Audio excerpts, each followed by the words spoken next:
Bonjour à tous, c'est Guillaume du site Natura Magnifica. Pour l'inauguration de la chaîne YouTube du site, je vous emmène découvrir les mygales françaises. Donc effectivement en France on a des mygales. Alors quand on pense mygales de prime abord, on va penser aux immenses mygales tropicales, les gigantesques araignées velues qu'on trouve par exemple en Australie ou en Afrique ou en Amazonie. Certaines peuvent être très dangereuses ou tout du moins peuvent avoir un venin qualifié de très virulent. Pour ce qui est des mygales françaises, c'est pas du tout le cas, c'est même complètement l'inverse, puisqu'elles sont absolument minuscules et totalement inoffensives, donc ça on va le voir après.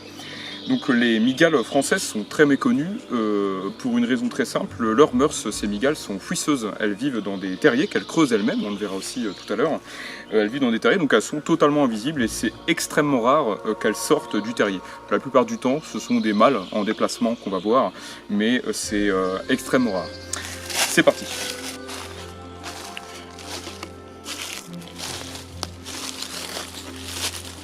Alors voilà donc l'habitat de notre mygale. Donc là c'est un simple bout de bois, vous voyez par rapport à ma main il est tout petit. Alors pour l'instant vous ne voyez rien, mais regardez, si je zoome un petit peu, on commence à distinguer quelque chose.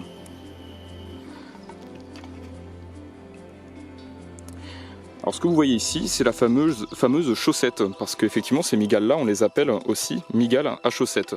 Donc ce qu'on voit en fait, c'est la terminaison de la construction en soie qu'elle fait à l'intérieur de son terrier.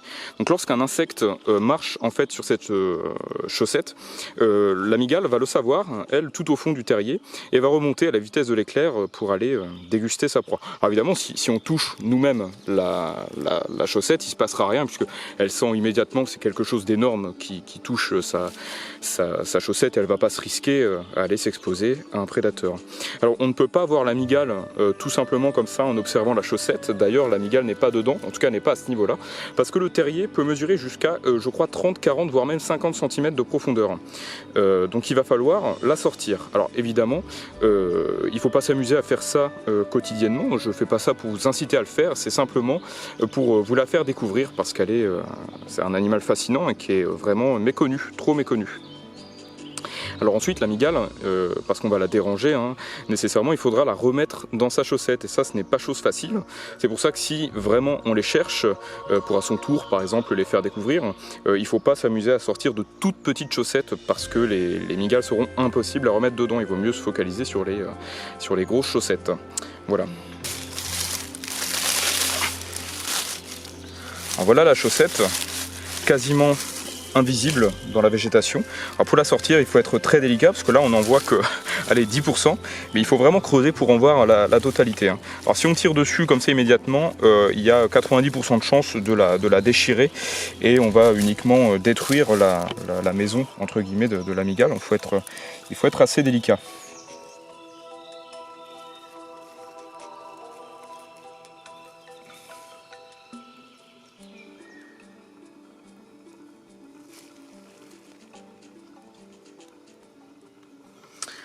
Alors voilà la chaussette dans son intégralité, espérons que la mygale soit dedans, je la sens, elle est dedans, regardez c'est la petite bosse qu'on voit ici.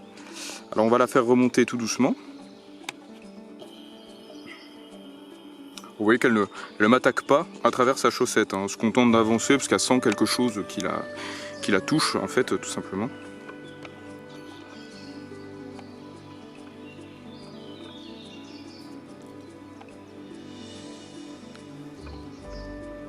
Et voilà notre merveilleuse mygale française. Alors je pose la chaussette délicatement de côté pour surtout pas l'aplatir et la rendre inutilisable. Voilà notre mygale. Alors effectivement elle est toute petite, ça change de l'image de Maëtika entre guillemets qu'on a dans la tête en pensant à son nom. Alors elle a des crochets à venin entre guillemets, donc des chélicères effectivement très impressionnants. Mais son venin est absolument indolore et inoffensif pour l'homme. Alors, vous voyez, c'est une araignée qui n'est pas du tout nerveuse, c'est une araignée qui court pas, qui est pas speed, entre guillemets, comme par exemple les tégénaires qu'on a dans nos maisons.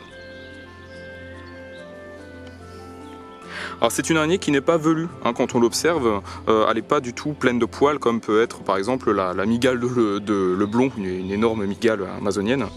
C'est une araignée qui est très luisante et c'est une des raisons pour lesquelles il ne faut pas la laisser à l'air libre une fois qu'on l'a observée, même si on ne pense pas à mal, parce qu'elle est très visible par les prédateurs, elle brille. C'est un animal qui est extrêmement vulnérable à la surface. C'est pour ça que c'est, je le redis encore une fois, très important de la remettre dans sa chaussette. Alors, nous allons procéder donc au test de la morsure de cette mygale. C'est uniquement pour en démontrer l'innocuité, pour montrer que la morsure est indolore, inoffensive, sans absolument aucune conséquence, et que surtout il faut la provoquer parce que les araignées sont inoffensives au sens étymologique, c'est-à-dire qu'elles n'offensent pas, elles n'attaquent pas, il faut les obliger à nous mordre pour subir une envenimation.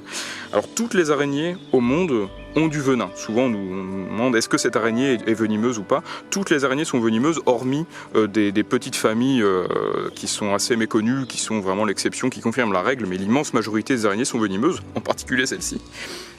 Le moustique tigre battant, merci. Alors bien évidemment je n'encourage personne à faire ça chez soi, tout simplement parce que lorsqu'on parle de venin, il y a obligatoirement un risque, même si c'est extrêmement improbable, de ce qu'on appelle un choc anaphylactique, c'est-à-dire une réaction allergique au venin. Alors là, au vu de la quantité infime de venin injecté, on risque quand même pas grand-chose, mais bon, c'est un risque que j'encours en toute conscience, et dans tous les cas, il ne faut pas essayer chez soi. Mais on va bien voir que cette araignée est vraiment inoffensive. Alors vous voyez, là par exemple, je lui fais un petit peu peur. Tout ce qu'elle se contente de faire, c'est de courir, de vouloir s'enfuir, retourner dans son terrier. Mais si jamais je lui fais peur en la bloquant, alors sans la blesser, alors voilà les crochets de l'intéressé, parce que lorsqu'on regarde ces chélicères comme ça, ils sont repliés, ils sont déjà impressionnants. Mais si on les déplie, regardez ça. Alors ça peut quand même faire frémir, mais bon, on va le voir, c'est absolument inoffensif.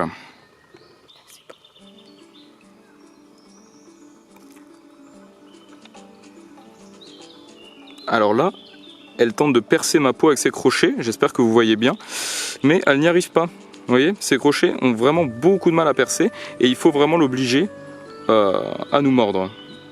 Alors je vous cache pas que la sensation est quelque peu quand même désagréable, parce que évidemment c'est pas rigolo, ça reste une petite morsure, mais il faut vraiment l'obliger. Alors là ça y est, là les crochets m'ont pénétré la peau, je le sens. Alors c'est très léger, mais je sens vraiment une très légère brûlure, je dirais peut-être même plus une démangeaison qu'une brûlure. Mais voilà, cette araignée, il faut vraiment la provoquer. Vous voyez là, je l'empêche d'avancer, et donc son unique recours, c'est d'utiliser ses crochets à venin, ses chélicères pour se défendre. Alors elle fait aussi la morse comme ça, mais bon, elle repart assez vite. Donc voilà la morsure de la mygale à chaussettes ou mygale à type.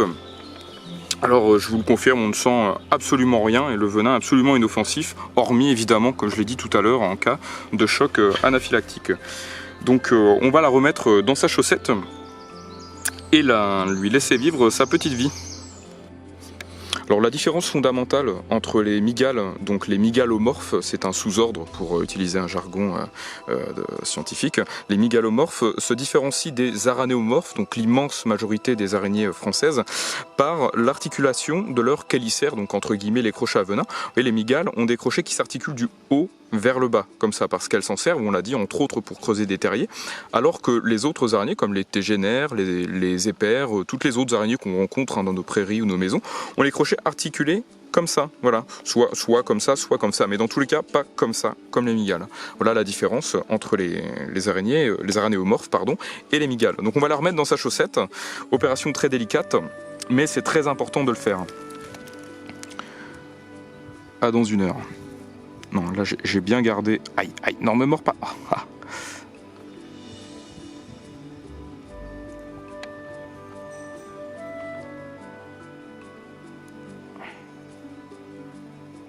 Ah, elle en est ressortie. J'y étais presque. Donc là voilà, re-rentrée dans sa chaussette, on l'a fait descendre tout en bas. Et donc là j'ai recreusé un trou avec mon doigt à l'emplacement où elle était. La voilà remise dans son trou, on remet la branche. Et le tour est joué, merci d'avoir regardé.